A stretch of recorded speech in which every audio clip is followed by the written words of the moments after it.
सूरज भाई साहब नमस्कार। राम राम। कला सुनी पहलवान। ये है हमारे माँ बाप की फोटो जो दीवार में परमानेंट लगा रखी है, काका की भी और माँ की भी। नीचे देखते हैं, ये मेरा बेड है जहाँ मैं इनके नीचे ही सोता हूँ। ये हमारा बेड है और ये पूरा अपना वो बैठक है। बैठक में एसी वेसी सब चीज़ फिट, और कुल मिला करके फिर बेड के बिल्कुल सामने ये अपना बड़ा टेलीविज़न है। और यहाँ देखते हैं कि ये जो दिखा रहा हूँ मैं आपको, ये हमारी माँ के ओरिजिनल पैर है की फ़ोटो है। ये हमारा काका की ओरिजिनल पैरों की फोटो है। ये मेरी मेरी बैठक में धरी रहती है, रखी रहती है एकदम। ये हमारी फ़ोटो चलती चलती। और यहाँ देखते हैं, ये हमारे संतोष की भी फ़ोटो ये है। कुल मिला करके ये सारी बातें मैंने आपको इसलिए बताई। अभी आप शाम को बैठे हुए थे आपकी दुकान पे, तो माँ बाप का जिक्र चल रहा था, और मैंने इसलिए कहा था कि दुनिया में सबसे बड़ी चीज़ अगर कोई है तो माँ बाप से बड़ी कोई चीज़ है ही नहीं। माँ बाप को अगर कोई समझ जाए तो फिर मंदिर में कहीं भी जाने की कोई ज़रूरत नहीं है। जिनके माँ बाप अगर जिंदा हो तो उनका कहना मानते हो, उनकी सेवा करनी चाहिए।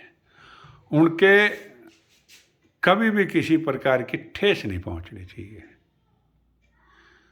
और अगर वे गुजर भी जाते हैं तो भाई साहब गुजरने के बाद भी उन्हीं की मूर्ति, जैसे कि मैंने अपने बेड के ऊपर ही फोटो रखी हुई है, उन्हीं की मूर्ति फोटो रख करके सुबह पहली उन्हीं के आके उनके पास हाथ जोड़ के उन्हीं से प्रार्थना करते आगे दिनचर्या शुरू करनी चाहिए। सबसे पहले उठने से पहले ज़मीन के अंदर धरती माँ को चुस्कारते हुए सबसे पहले धरती माँ को नमन करना चाहिए उठने से पहले, बेड पे बैठे बैठे। और उठते समय फिर माँ बाप को पूजा करके इनसे प्रार्थना करते हुए अपनी दिनचर्या रखनी चाहिए। भाई साहब मैंने ये सारी बात इसलिए कहा कि सबसे बड़ी चीज़ क्यों है, हमारा जन्मदाता कौन है? माँ बाप। हमारा पालनहार कौन है? माँ बाप। और माँ बाप तो अपना आप को, माँ तो इतनी होती है जो अपने आप को भी अल्लाह में क्या करें ना, जमींदारू भाषा में, और अल्लाह में सो करके बच्चों को सुक्के में सुलाती है। और बाप की पूरी निगाह रहती है। हालांकि बाप इतना प्यार करता नहीं, लेकिन उनकी दिल की जो भावना होती है ना, वो अपने बच्चों से कहीं भी दूर नहीं। एक ऐसी चीज़ है दुनिया में, कोई किसी को बढ़ता हुआ देखता हुआ खुश नहीं होता, लेकिन माँ बाप एक ऐसी चीज़ है, जितने भी उनके बच्चे आगे प्रोग्रेस करे, बढ़े और लाइफ अपनी अच्छी करे, और वो सोचता रहता कि मेरे से आगे बढ़ के मेरे बच्चे बढ़े, तो वो खुश होता है। बाकी को स्वार्थी दुनिया है, स्वार्थ की बात करते हैं, खुशी उनको नहीं होती दूसरों को। लेकिन माँ बाप तो कहते हैं कि मेरे से भी ऊपर बढ़े, तो इससे ज़्यादा उनके लिए कोई खुशी की बात नहीं है। तो भाई साहब ये सारी बातें मैं इसलिए कह रहा हूँ कि हम जब जन्म लेते हैं तो माँ बाप बच्चों को, वो सुक्का में सोती है वो बच्चा, लेकिन वो आले में सोती है। फिर माँ उसको पैदल चल बोलना सिखाती है, वो काबा बोलता है, उसको बोलना सिखाती है, उसकी उंगली पकड़ के उसको चलना सिखाती है।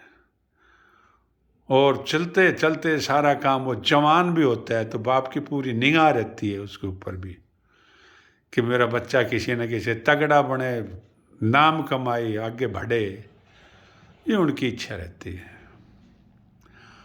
और आखिरी, मैं ज़्यादा लंबा ना लेते हुए ज़रूर मैं छोटी सी बात कहूँगा। और आखिरी ये है कि माँ बाप मरते दम तक उनकी निगाह जो होती है ना, उस बच्चे पे होती है। मरते दम तक आँख जो है उनकी निगाह उनके ऊपर रहती है कि कहीं ना कहीं मेरे बच्चे कुछ हो ना जाए, आगे तरक्की करे। इसलिए दुनिया में अगर सबसे बड़ी चीज़ है तो भैया उसको माँ बाप ही तो कहते हैं ना। अब भगवान के मंदिर में जाएं, वो बेचारा बोलता भी नहीं है, सुनता भी नहीं है, आपको अपनी भी नहीं बता सकता। हम वहाँ पर घंटी बजाएं और उससे प्रार्थना करें कि आप ध्यान रखना, अरे आशीर्वाद माँ बाप को लेके चलो, अच्छे कर्म करो और उनको ही नमन करते हुए आगे बढ़ो। जिंदगी में कहीं मंदिर में जाने की जरूरत नहीं है। ये मेरी अपनी सोच है। और जिस बच्चे के दिमाग में यह कि माँ बापों की सेवा करना, भगवान भी उसका साथ देता है, मदद भी करता है और वो आगे से आगे तरक्की करता है। और उसकी औलाद जो होती है उसको भी अच्छे जो है ना ज्ञान प्राप्त होता है, तो वो भी उनकी सेवा करते हैं। तो भैया वीडियो ऑडियो ज़्यादा लंबी वीडियो ना हो जाए, तो भैया मैं बोलते बोलते ज़रा चलता रहता हूँ। तो भाई साहब बहुत बहुत धन्यवाद। तो भैया अपने अपने विचार की बात है सूरज भाई, तो मैंने थोड़ा विचार था आपके पास रखा। धन्यवाद।